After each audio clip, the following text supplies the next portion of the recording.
negli anni abbiamo visto che queste anomalie termiche che si verificano soprattutto nel periodo invernale determinano un vero e proprio sfasamento nella stagione di pesca, ovvero alcune specie che non sono stanziali ma che si muovono e arrivano nel periodo tardo primaverile estivo più sotto costa tendono ad arrivare prima, proprio perché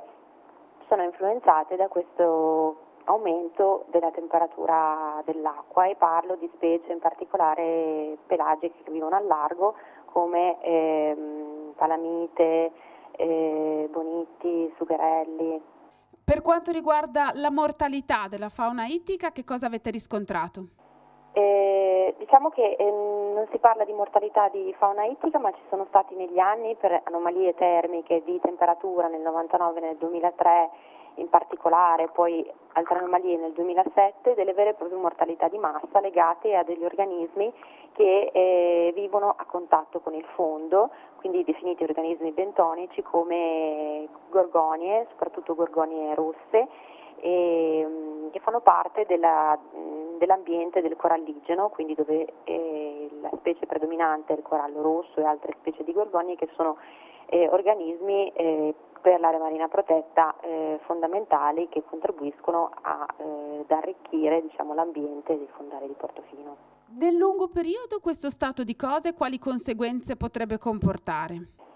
Potrebbe comportare dal punto di vista, diciamo, della fauna ittica sicuramente un cambiamento necessario nelle abitudini alimentari nostre, in quanto